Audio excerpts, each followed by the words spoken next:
இதில் ஓரளவுக்கு நமக்கு ஏன்னா ஆண் பெண்ணுன்ற கண்டிஷன் வந்து ஓரளவுக்கு நேம் பார்த்தே சொல்லலாம். தீபக்னா ஆண் தான், ரவினாலும் ஆண் தான், ரைட்டா. ரேக்கானா பெண்ணு, ஓரளவுக்கு நேம் வச்சு கூட நீங்கள் டிசைட் பண்ணிக்கலாம். சரி, ட்ரை பண்ணுவோமா? தீபக் வந்து ரவியோட பிரதராம்பா. எப்படிப்பா எழுதணும்? தீபக் என்பவர் ரவியின் சகோதரன். தீபக் என்பவர் ரவி. அப்போ ரவியும் சகோதரன் தானேப்பா. ஏன் ரவி நான் சகோதரன் போடுறேன்? அந்த நேம் வச்சு சொல்லலாம். ரவினா ஆண் தானே ஜென்ரலாக எழுதும், ரைட்டா. அப்போ தீபக் என்பவன் ரவியின் சகோதரன் ஆவான். அடுத்து என்னப்பா சொல்கிறான்? ரேகா வந்து அத்துலோட சிஸ்டர். ரேகா யாரா அத்துல் யாருன்னு நமக்கு தெரியாது. ஆனால் அடுத்த கண்டிஷனுக்கு போங்க. Ravi is son of Rekha.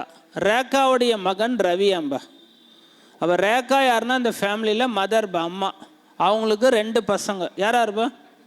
ரேகாவுக்கு 2 பசங்க, தீபக் ரவி, ரைட்டா. இப்போ அந்த மிஸ் பண்ண கண்டிஷன் பாருங்கப்பா. ரேகா யாருன்னா அத்துலோட சிஸ்டர் அம்பா. ரேகா என்பவர் யாருன்னா அத்துல் என்பவருடைய சிஸ்டர். அப்போ அத்துல் யாருப்பா? ஆனா பெண்ணா? அத்துல்ன்ற நேம் ஆனா பெண்ணாக இருக்க வாய்ப்பு இருக்கு, ஆண் தான், ரைட்டா. அப்போ இது வந்து சகோதரன், இவங்க சகோதரன். நம்ம நேமை வச்சு ஒரு ஐடென்டிஃபை பண்ணிட்டோம்.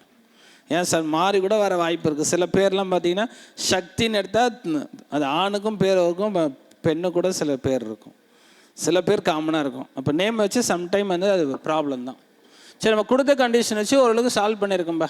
இப்போ தீபக் வந்து ரேகாவுக்கு எந்த வகையில் ஒரு டைரெக்டாக கேட்டான். தீபக் ரேகாவுக்கு எந்த வகையில் உறவு? என்ன சொல்லணும்? மகன்.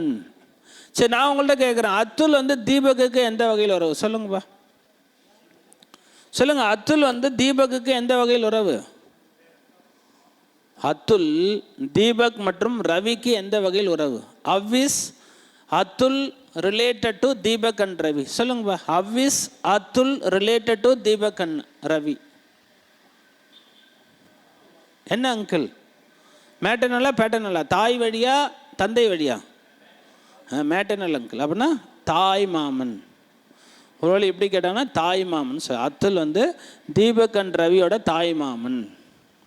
தாய் மாமன் தானேப்பா. எப்படி தாய் மாமன் சொல்கிறோம் பாருங்க. இது அம்மா வழி உறவு தானே, அம்மாவோடைய சகோதரன் தானே இப்போ தாய் மாமன், ரைட்டாப்பா. மதரோட பிரதர் தானே மேட்டர்னல் அங்கிள் சொல்கிறோம், ரைட்பா. 8th வாங்கப்பா. அதில் நீ ஒரே நாளில் பிளட் ரிலேஷன் முடிச்சு ஃபுல் டெஸ்ட்டு ஒரே டைமில் எழுதணும். நீ இதே கூட பார்ட் பை பார்ட்டாக டெஸ்ட் எழுதலாம். எடுத்தவரை அழகாக டெஸ்ட் எழுதுங்க. டைம் நமக்கு நிறைய இருக்குது, பொறுமையாக எழுதுங்க. இதெல்லாம் இம்பார்ட்டன்ட் டாபிக். இதில் தான் 4-5 கொஷின் எப்பயும் கேட்டுறோம், ரைட்டா. யூஸ்வலாக பிளட் ரிலேஷன் இல்லாத கொஷின் பேப்பரே இருக்காது, ரைட்டா. ரைட்பா. அடுத்து வாங்கப்பா. நீ ட்ரை பண்ணிங்களா பாருங்க. இது S A exam previous year question தான் இது. ஆப்ஷன் டினா எக்ஸ் வந்து இசட்டோட சகோதரியா? சரி, செக் பண்ணிடலாமா? எது தவறானதுன்னு கேட்டிருக்கோம், எது உண்மை அல்ல. சரிப்பா. A is the father of X. எப்படி எழுதணும்? ஏ என்பவர் எக்ஸின் தந்தை, எக்ஸின் அப்பா, ரைட். இது எழுதியாச்சா பாரு. ஏ வந்து எக்ஸோடைய தந்தை. A is the father of X. முடிஞ்சுதா? அடுத்து என்னப்பா சொல்லியிருக்கான்?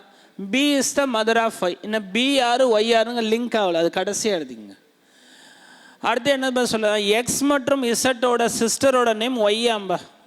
எக்ஸ் இசட்டோட சிஸ்டரோட நேம் ஒய்யா. ஓகே பாருங்கப்பா. எக்ஸ் மற்றும் இசட்டின் சகோதரி ஒய்யாவார். ஓகேவா? எக்ஸ் மற்றும் இசட்டின் சகோதரி ஒய்யாவார். The sister of X and Z is Y. Okay தானேப்பா. எக்ஸும் இசட்டும் ஆனா பெண்ணா? இன்னும் சொல்லலைப்பா. எக்ஸ் இசட்டோட சகோதரியோட பேர் ஒய்ன்னு சொல்கிறேன், ரைட்டாப்பா. அடுத்து என்ன படிங்கப்பா. ஒரு கண்டிஷன் இடையில மிஸ் பண்ணல, இது லாஸ்ட்டாக எடுங்க. B is the mother of Y. அப்போ எங்கேப்பா வரணும்? ஒய்யோட மதர் யாரம்பா? B, right. அப்போலேருந்து என்னவா புரியுது? ஏவும் பியும் அப்போ என்னவா இருக்கணும்? என்னவா இருக்கணும்? மேரிட் கப்பல், திருமணமான தம்பதிகள், ஹஸ்பண்ட் அண்ட் ஒய்ஃப். அவங்களுக்கு 3 பசங்கப்பா. அவங்களுக்கு எத்தனை? 3 பசங்க. அதில் ஒய் மட்டும்தான் நமக்கு கன்ஃபார்மாக என்ன சொல்லியிருக்காங்க? இவங்களுடைய டாட்டர், மகள் சொல்கிறாங்க. எக்ஸும் இசட்டா அவங்களோட மகனா மகளான்னு சொல்லலை. ஓகே பாருங்கப்பா. இது புரியுதா பாருங்கப்பா? இந்த கண்டிஷன் ஓகே தானே? இப்போ என்ன கொஸ்டின் கேட்குறான்? Which of the following statement is not true. எது உண்மை அல்ல, எது தவறான கூற்றுன்னு கேட்குறான்பா. ஃபஸ்ட்டு பாருங்க. B is the wife of A. B என்பவர் ஏயின் மனைவி, ரைட்டு தானேப்பா? பி ஏவுடைய ஒய்ஃப் தானே, கரெக்டு.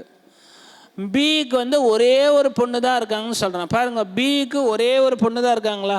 அது கன்ஃபார்மாக சொல்ல முடியாது. ஏன் சொல்ல முடியாது? இவங்க ரெண்டு பேரும் என்ன மேலா ஃபீமேலா, ஆனா பெண்ணான்னு சொல்லலை. இப்போ சான்ஸ் வந்து ஒரு பொண்ணு இருக்கலாம், ரெண்டு பொண்ணு இருக்கலாம், மூணு பொண்ணு கூட இருக்கலாம்.